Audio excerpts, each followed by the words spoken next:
বিসমিল্লাহির রহমানির রহিম। আসসালামু আলাইকুম। আমি একটা প্রশ্ন নিয়ে এসেছি। আমার প্রশ্নটা হলো, বাংলা মানে কি ভাঙা? ঘুম থেকে উঠেই আমরা রাস্তায় নামি, আর প্রথমেই আমাদের স্বাগতম জানায় একখানা ভাঙা গাড়ি। ব্রেক কাজ করে না ঠিকমতো, স্টিয়ারিং ঘোরে না, বামে যাবে না ডানে যাবে না সোজা নিজেই জানে না। শুধু কি গাড়ি ভাঙা?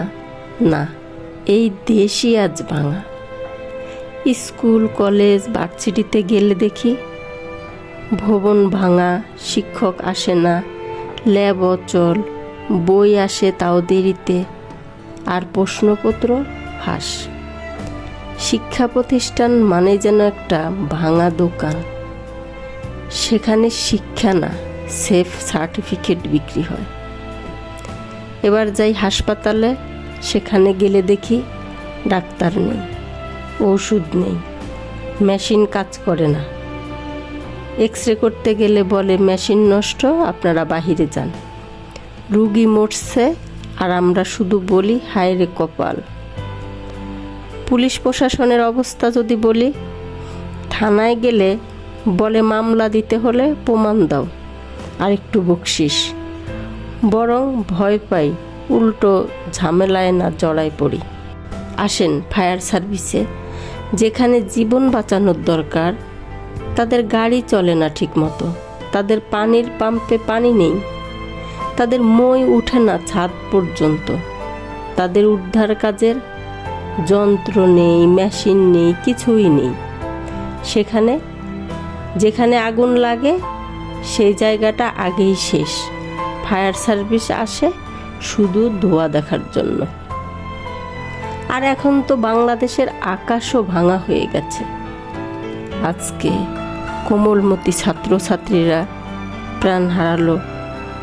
একটা বিমান, একটা ভাঙা ইঞ্জিন, কারো মতে ফুয়েল, কারো মতে ইঞ্জিন, আর কত প্রাণ শেষ।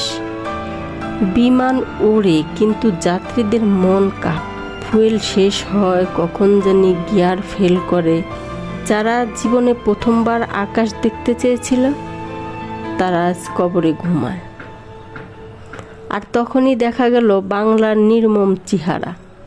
50 টাকার পানি 600 টাকা, 30 টাকার রিক্সা ভাড়া 150 টাকা, আর 300 টাকার সিএনজি ভাড়া 1000 থেকে 1500 টাকা।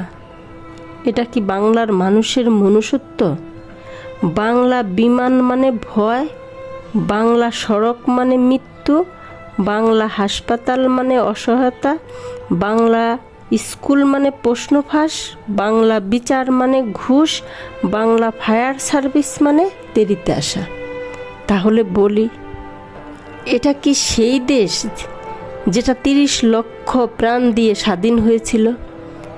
এই কি সেই দেশ যেটার জন্য মা বোন ইজ্জত দিয়েছিল? এখন আসি কথায়, যে কথার জন্য আজকে এতগুলা কথা বললাম। একজন বাবা, মানে মাইলস্টোন কলেজে যে বিমান দুর্ঘটনায় আমাদের ছোট ছোট কোমলমতি শিশুরা বা এই দুনিয়া ছেড়ে চলে গেছে, সে একজন বাবা তার সন্তানকে হারিয়ে বলছে, এদেশে আর থাকবো না, এদেশ থেকে চলে যাব, এদেশে আমরা আর থাকবো না। ভেবে দেখেন এই কথাটা মানে কত দূর পর্যন্ত যায়। সে আজ এদেশে থাকতে ভয় পায়। এটা কি আমাদের জন্য লজ্জার না? আজ আমরা বাঙালি হয়ে নিজের দেশকে ঘৃণা করি, অপমান করি, ভুলে যাই যে দেশ মানেই মা। জন্মভূমিকে ত্যাগ করার কথা আজ গর্ব হয়ে দাঁড়িয়েছে। যেন যে দেশ ছেড়ে চলে যেতে পারে সেই বুদ্ধিমান।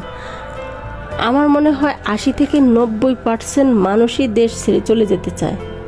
এই সন্তানহারা বাবা, সে কতটা কষ্ট নিয়ে ভিতরে, কতটা যন্ত্রণা নিয়ে সে যে দেশে তার জন্ম, যে দেশে সে নাগরিক, যে দেশে তার আত্মীয় স্বজন রক্তের সব, যে দেশে তার আত্মীয় স্বজনের কবরের দেশে, সেই দেশটা ফেলে সে চলে যেতে চায়।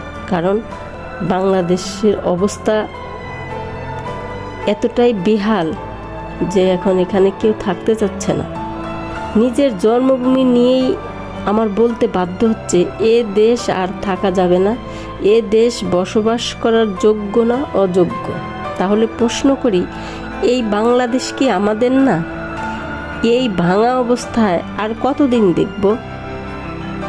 আমি বলি, আমাদের বদলাতে হবে।